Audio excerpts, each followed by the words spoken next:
الحمدللہ وحدہ والصلاة والسلام علی من لا نبی بعدہ۔ محترم ناظرین، السلام علیکم ورحمۃ اللہ وبرکاتہ۔ قرآن پاک میں اللہ تبارک و تعالیٰ نے جگہ بجگہ ارشاد فرمایا ہے، اقیم الصلاۃ اقیم الصلاۃ اقیم الصلاۃ، نماز قائم کرو، نماز قائم کرو، نماز قائم کرو۔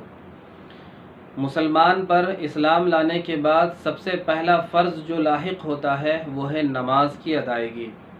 نماز سب سے پہلا فرض ہے، اور چونکہ میدان حشر میں سب سے پہلا سوال نماز کے ہی متعلق ہوگا، لہٰذا ہمیں نماز کی پابندی کرنی چاہیے۔ لیکن نماز پڑھنے سے پہلے ہمیں یہ بھی معلوم ہونا چاہیے کہ نماز میں کیا چیزیں فرض ہیں، کیا واجبات ہیں، اور کیا کیا سنن اور نوافل ہیں۔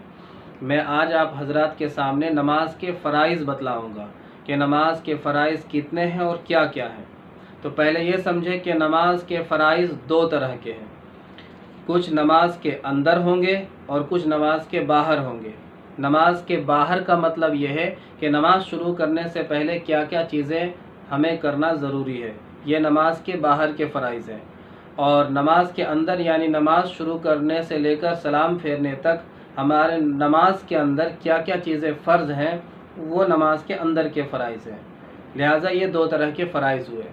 نماز کے جو باہر کے فرائض ہیں انہیں نماز کے شرائط کہتے ہیں، اور جو نماز کے اندر کے فرائض ہیں انہیں نماز کے ارکان کہتے ہیں، اور ان تمام کو نماز کے فرائض کہتے ہیں۔ تو پہلے نماز کے باہر کے فرائض کا شمار کرتے ہیں۔ تو نماز کے باہر کے فرائض یعنی شرائط یہ کل 7 ہیں۔ نمبر 1 بدن کا پاک ہونا، نمبر 2 کپڑے کا پاک ہونا، نمبر 3 جگہ کا پاک ہونا، یعنی جس جگہ نماز پڑھیں وہ جگہ بھی پاک ہونا چاہیے، نمبر 4 سطر کا چھپانا یعنی کہ شرمگاہ کو چھپانا۔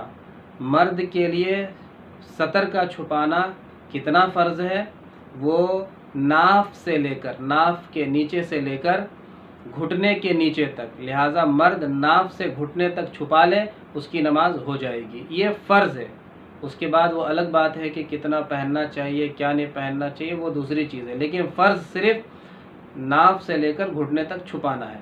اور عورتوں کے لیے چہرہ، ہتھیلی اور دونوں پاؤں گٹوں سے نیچے تک اتنا چھوڑ کر عورت کا پورا جسم سطر ہے، اسے پورا جسم ڈھانکنا ضروری ہے، لہٰذا عورت کا اگر بال بھی دکھ جائے تو نماز نہیں ہوگی، لہٰذا بال کو بھی چھپانا فرض ہے۔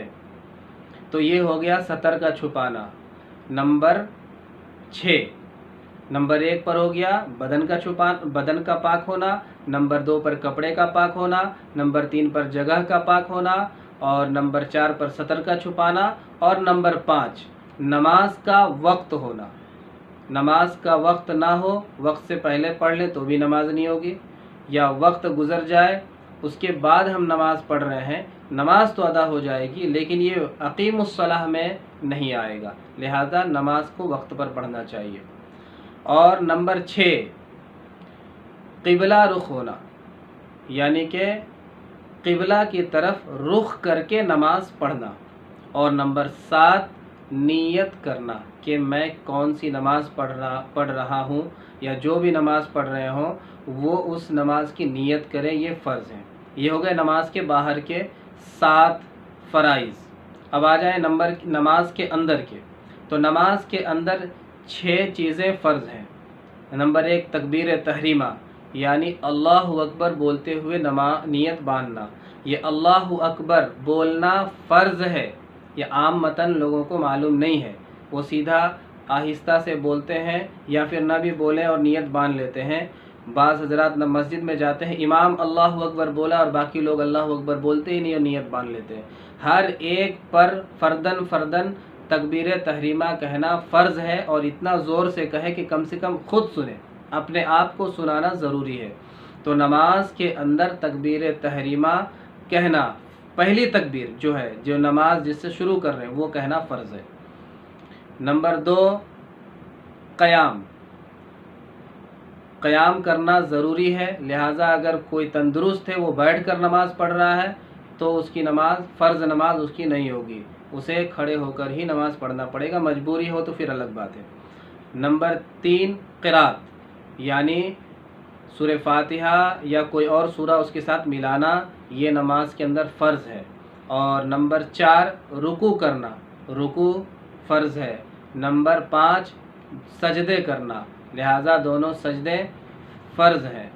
اور نمبر 6 قاعدہ اخیرہ، یعنی کہ اخیر میں جو بیٹھ کر تحیات پڑھتے ہیں۔